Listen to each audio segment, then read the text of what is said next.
নমস্কার, আমি সীমা। আমি আমার চ্যানেলে প্রতি সোমবার ও বৃহস্পতিবার মেকআপ ও স্কিন কেয়ার সম্পর্কে কথা বলি। তোমরা যারা নতুন তারা প্রত্যেকে আমার চ্যানেলটিকে সাবস্ক্রাইব করে আমার পাশে থাকবে। আজকে আমি কথা বলবো ব্রণ সমস্যা নিয়ে। ব্রণ আমাদের অনেকের একটি মূল সমস্যা। এই ব্রণ হচ্ছে একটি মাল্টিফ্যাক্টরিয়াল ডিজিজ, অর্থাৎ এটি একটি নির্দিষ্ট কোনো কারণে হয় না। এটি জিনগত, হরমোনগত বিভিন্ন কারণে হতে পারে। এই সব যেমন ধরো, আমাদের স্কিনে ত্বকের মধ্যে তেল উৎপাদনের জন্য একটি গ্রন্থি থাকে, যে গ্রন্থির নাম সেবাসিয়াম। এই গ্রন্থির জন্যই কিন্তু আমাদের এই ব্রণটি হয়। এই গ্রন্থি থেকে এক প্রকার তেল নিঃসৃত হয়, যেটা আমাদের ত্বককে আর্দ্র রাখতে সাহায্য করে। এবার এই গ্রন্থিনালী, সেবাসিয়াম যে গ্রন্থিটার নালী, এই নালীটা কোনো কারণবশত যদি বন্ধ হয়ে যায়, তাহলে যে তেলটা নিঃসৃত হবে, সেবন বলে যে তেলটা নিঃসৃত হবে, সেটা কিন্তু আমাদের বাইরে আসবে না, সেটা ভেতরেই থেকে যাবে। সেখানে একটা ব্যাকটেরিয়া সৃষ্টি হবে, যার কারণে আমাদের ব্রণের পরে সেটা ব্রণরূপে আমাদের স্কিনে দেখা দেবে। এবার এটা অনেক কারণে হয়।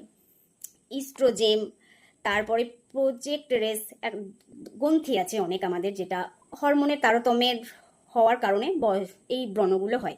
বয়স সন্ধিকালে হরমোনের প্রভাবে ব্রণ হয়, জেনেটিক কারণে ব্রণ হতে পারে, বংশগত কারণে ব্রণ হয়, বিভিন্ন অল্প দামি প্রোডাক্ট, তারপরে তোমার ব্রাইটেনিং, যে স্কিন ব্রাইটেনিং, পরিষ্কার রং ফর্সা করা যে ক্রিম, সেগুলো ব্যবহার করার জন্যও ব্রণ হতে পারে।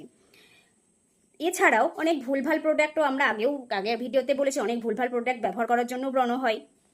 সেরকমই অনেক উল্টোপাল্টা প্রোডাক্ট ব্যবহার করার জন্য আমাদের ব্রণটা হতে পারে।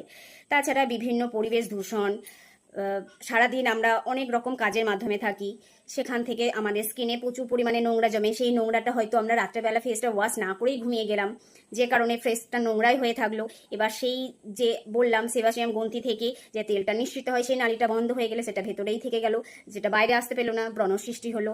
এছাড়াও তৈরি মাথায় আমরা অতিরিক্ত, কারোর হয়তো অনেক দিন পর্যন্ত মাথায় খুশকি থাকে, সেই কারণে ওই খুশকি থেকে মুখে ব্রণ হতে পারে। অতিরিক্ত যদি আমরা তেল ব্যবহার করি, তার জন্য ব্রণ হতে পারে। এইরকম অনেক কারণে আমাদের ব্রণ হতে পারে। তাহলে আজকে দেখলাম আমরা ব্রণ কি কারণে তৈরি হয় সেটা নিয়ে। পরের ভিডিওতে আমরা এই ব্রণ থেকে সমাধানের কি উপায় সেটা নিয়ে কথা বলবো। আজকের মতো টাটা, সবাই ভালো থাকবে। আমার চ্যানেল